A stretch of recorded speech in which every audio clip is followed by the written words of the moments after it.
स्वागत विद्यार्थियों। आज हम सदाचार पाठ की तृतीय अनुवृत्ति में आपकी पाठ्यपुस्तक में दिए गए अभ्यास प्रश्नों को हल करने जा रहे हैं। तो आइए देखते हैं अभ्यास प्रश्न। षष्ठ पाठ है सदाचार। पहला प्रश्न है सर्वान श्लोकान सस्वरम गायत। इसके आधार पर आपको श्लोकों को याद करना है और गुनगुनाने का अभ्यास करना है, गाने का अभ्यास करना है। दूसरा प्रश्न है उपयुक्त कथनानाम समक्षम आम अनुपयुक्त कथनानाम समक्षम न इति लिखत। उपयुक्त कथनों के सामने आम अर्थात हाँ और जो अनुपयुक्त कथन है सही नहीं है उनके आगे न लिखना है। प्रातः काले ईश्वरम स्मरेत, क्या है आम सही है, ईश्वर का स्मरण करना चाहिए। ख है अनृतम बुरियात, अनृतम बुरियात नहीं, झूठ नहीं बोलना चाहिए। इसमें क्या कह रहा है कि अनृतम, अनृत अर्थात झूठ, झूठ बोलना चाहिए जबकि नहीं बोलना चाहिए तो नहीं आएगा। तो ये गे है मनसा श्रेष्ठ जन्म सेवेत, मनसा श्रेष्ठ जन्म सेवेत आम, आम आएगा तीसरे में है ना गे में। अगला है मित्रेण कलहम कृत्वा जनः सुखी भवति, मिले मित्र से कलह करके व्यक्ति सुखी होता है। ये बात सही है क्या? नहीं है तो नहीं आ जाएगा।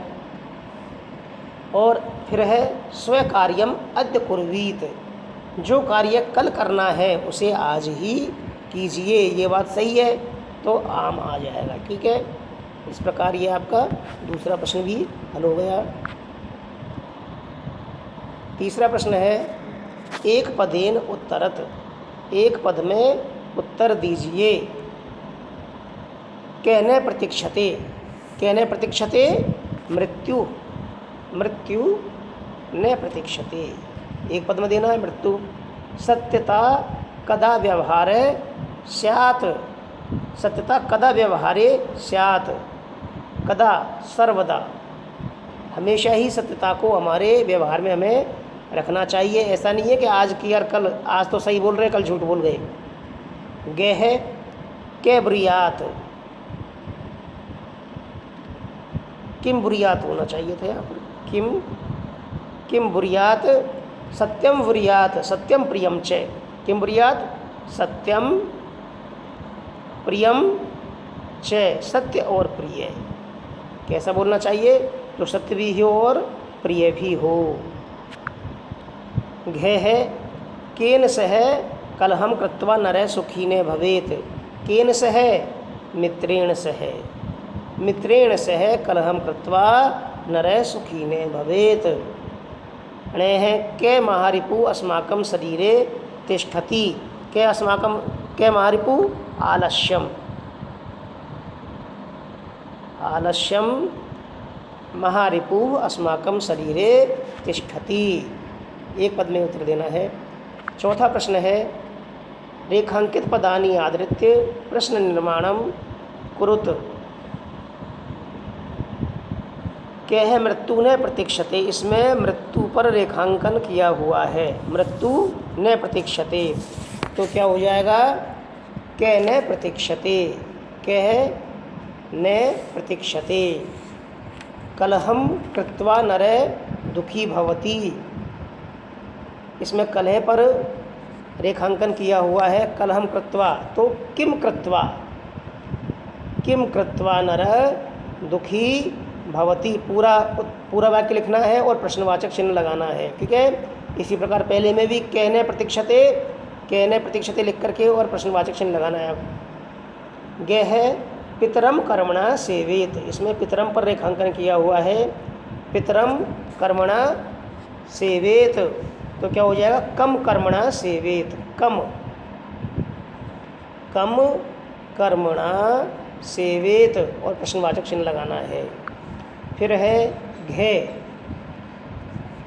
घे में व्यवहारे मृदुता श्रेयसी, इसमें मृदुता के ऊपर रेखांकन किया हुआ है व्यवहारे मृदुता श्रेयसी तो क्या हो जाएगा?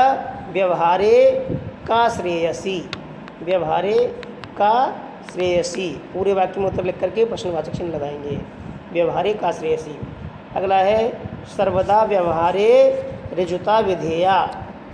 इसमें सर्वदा पर, सर्वदा के नीचे रेखा खींची हुई है, तो सर्वदा व्यवहारे ऋजुता विधेया, तो क्या हो जाएगा, प्रश्न क्या बनेगा, कदा व्यवहारे ऋजुता विधेया। कदा, कदा व्यवहारे ऋजुता विधेया। अगला 5वां प्रश्न है, प्रश्न मध्ये त्रीणि क्रियापदानि सन्ति तानि प्रयोज्य सार्थक वाक्यानि रचयत। देखिए भाई, ये एक सर्किल बनाया हुआ है, इसमें 3 क्रियाएं दी हुई है, इसके बीच में ब्रूयात, सेवेत और स्यात। ठीक है, इन तीनों क्रियाओं को लेकर के और कोष्ठक में इसके सामने जो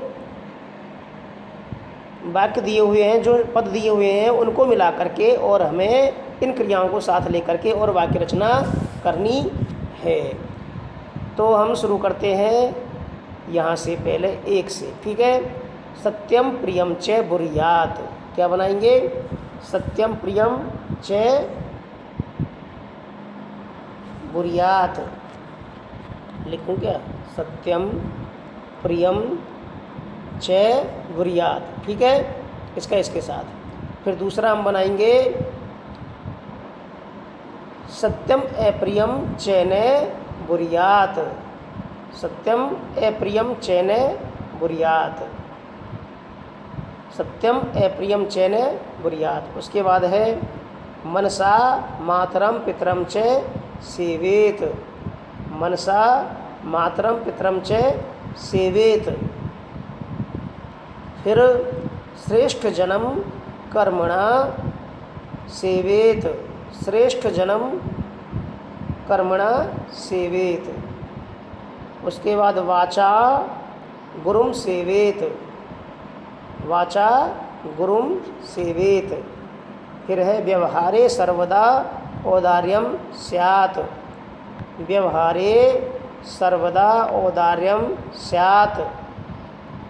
उसके बाद व्यवहारे कदाचन कौटिल्यम न स्यात्। व्यवहारे कदाचन कौटिल्यम न स्यात्। इस प्रकार ये 5वां प्रश्न आपका इस थोड़ा सही दिखाई नहीं दे रहा है, इसलिए से मैंने जिस तरह से दिखाई दिया मैंने उसको बना दिया, क्योंकि लिखने में नहीं आ रहा है, लेकिन आप ध्यान से सुन लेना और इनको बना लेना। ठीक है,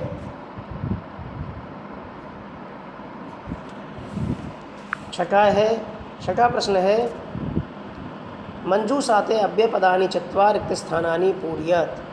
मंजूषा से अव्यय पदों को चुन करके और रिक्त स्थानों की पूर्ति कीजिए। मंजूषा में पद दिए हुए हैं, तथा, न, कदाचन, सदा, च, अपि। क्या है, भक्त सदा ईश्वरम स्मरति। भक्त सदा ईश्वरम स्मरति। अगला है असत्यम न वक्तव्यम। असत्यम न वक्तव्यम। दूसरे में क्या आ जाएगा, खे में असत्यम न वक्तव्यम। फिर है गे प्रियम तथा सत्यम वदेत। प्रियम तथा सत्यम वदेत। प्रिय और सत्य बोलें। लता मेधा च विद्यालयम गच्छत। लता और मेधा। ठीक है, लता और मेधा च आ जाएगा। अगला है कुशली भवान अपि कुशली भवान। और महात्मा गांधी कदाचन अहिंसा ने अत्यजत। महात्मा गांधी कदाचन अहिंसा ने अत्यजत। अगला 7वां प्रश्न है, चित्रम दृष्ट्वा मंजूषातः पदानि च प्रयोज्य वाक्यानि रचयत। चित्र को देख करके मंजूषा से वाक्यों को प्रयोग करके और पदों की रचना हमें करनी है। 4 वाक्य बनाने हैं। देखिए, यहाँ पर एक शिक्षक है जो कक्षा में बालकों को पढ़ा रहे हैं। तो कुछ वाक्य यहाँ पर दिए हुए हैं।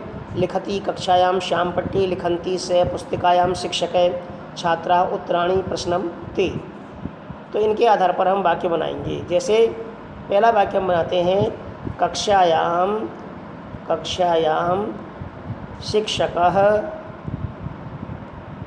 शिक्षकः श्यामपट्टे प्रश्नं लिखति।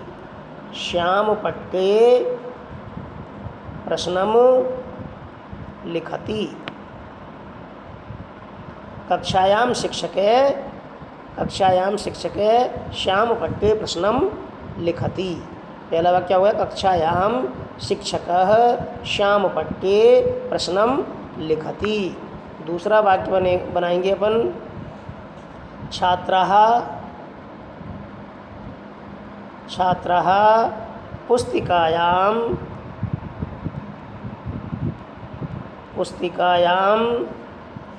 उत्तराणि लिखन्ति। छात्राः पुस्तिकायाम् उत्तराणि लिखन्ति। अगला वाक्य बनाएंगे तीसरा सः प्रश्नं लिखति। सः प्रश्नं लिखति। सः प्रश्नं लिखति। अगला चौथा वाक्य बनाएंगे ते पुस्तिकायाम् उत्तराणि लिखन्ति। ते पुस्तिकायाम् उत्तराणि लिखन्ति। ते पुस्तिकायाम् उत्तराणि लिखन्ति। इस प्रकार आपका अभ्यास कार्य षष्ठ पाठ का संपूर्ण होता है। धन्यवाद।